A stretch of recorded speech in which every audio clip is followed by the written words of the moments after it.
Prelims के लिए मैं यही कहना चाहूंगी कि एक बार जो निकाल लेता है, जरूरी नहीं है कि वो बिना पढ़े दूसरी बार निकाल ले। मैं जी। 6 बार निकाली हूँ, अगर मैं 7वीं बार बैठती हूँ पेपर में तो मैं बिना पढ़े नहीं बैठूंगी। जी। मैं एटलीस्ट 15 दिन या 10 दिन तो जरूर पढ़ाई कर कर आऊंगी। तो सबसे पहले ये भावना निकालनी है प्रीलिम्स में कि मेरा पिछले बार निकल गया था तो इस बार भी निकल जाएगा। जी। तो that means you have to work hard जी। In every phase of this exam.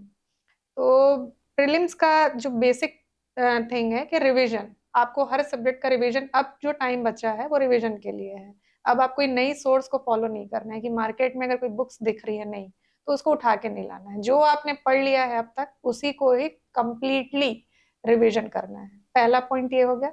दूसरा पॉइंट है डेली टेस्ट सीरीज देना है। इंडिया पोर्शन का जो 50 क्वेश्चन आता है उसका भी, और छत्तीसगढ़ का, और एनालिसिस करना है कि कितने आपने उसमें नेगेटिव किए हैं और कितना आपने सही बनाया है।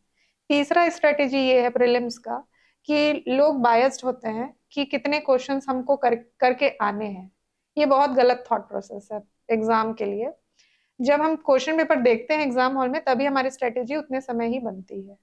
यदि पेपर में आप आसानी से 60 से 70 क्वेश्चन करेक्ट बना लेते हैं, एकदम एक्यूरेट, तब फिर पेपर इजी आए, तब आप 20 क्वेश्चन का रिस्क ले सकते हो, जहां पर आप एक एलिमिनेशन मेथड हम सेकेंड राउंड में यूज करते हैं। दूसरा ये है कि अगर आप 50 से 60 क्वेश्चन देख रहे हैं जो आपको थोड़ा कठिनाई से डील कर पा रहे हो तो मॉडरेट लेवल का है। टफ तब हो जाता है जब 45 क्वेश्चन कर नहीं पाते हैं, जी। 45 क्वेश्चन एक्यूरेट नहीं कर पाते, तब समझ आता है कि कट ऑफ बहुत नीचे जाएगा और आप एक क्वेश्चन भी जो नेगेटिव जा रहा है वो रिस्क नहीं ले सकते। तो ये स्ट्रेटेजी वही बनानी है। जी। दूसरी बात है कि जैसे सी सेट क्वालिफाइंग हो गया है तो जनरली बच्चे क्या करते हैं कि 33 क्वेश्चन कर दिए, 66 नंबर आ गया, अब नहीं करेंगे, बैठ जाएंगे एग्जाम में। ये गलत है। 2 घंटे इसीलिए दिए गए हैं ताकि आप अधिक से अधिक क्वेश्चन अटेम्प्ट करें। नो डाउट क्वालिफाइंग है, इसका मतलब ये नहीं है कि आप मार्जिन बनाकर आगे, क्योंकि बिलोपित भी होते हैं। जी। इसलिए उसमें भी आप टारगेट रखिए कि 100 क्वेश्चन जितना भी बन सकता है आपको वहां पर, तो वो बना के आइए, जी। 2 घंटे फुल यूटिलाइज करके आइए। टाइम बच ही रहा है तो उसको। हाँ, टाइम बच रहा है तो वहां एक दूसरे को देख के क्या मतलब है। जी। इसलिए कर लेना चाहिए क्वेश्चंस, क्योंकि बहुत बच्चे तो उसी मार्जिन में निकल जाते हैं। मैम आपने बताया कि अभी भी अगर मैं प्रीलिम्स दिलाऊं तो 15 दिन एटलीस्ट मुझे पढ़ना पड़ेगा। तो ऐसी क्या ट्रिक है आपके पास जो कि 15 दिन पढ़ के भी आप प्रीलिम्स क्वालिफाई कर जाती हैं?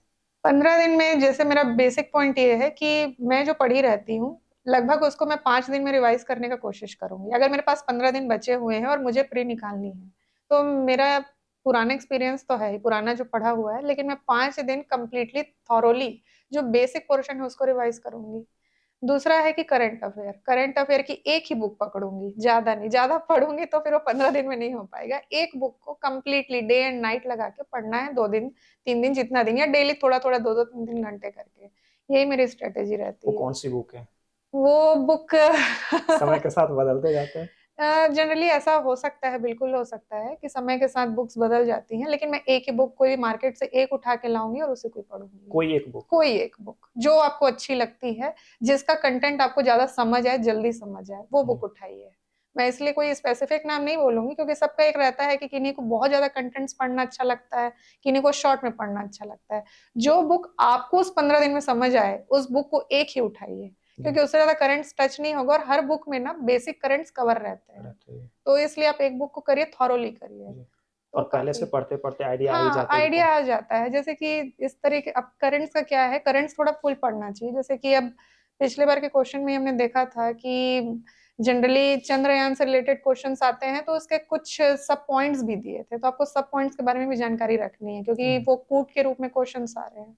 तो इतना पढ़ेंगे, और थोड़ा टीवी हम तो देखते ही रहते हैं, सोशल मीडिया में, तो वो सारी चीज थोड़े तो आइडिया रहते हैं करंट्स के, तो अब उसमें बहुत बेनिफिट रहता है।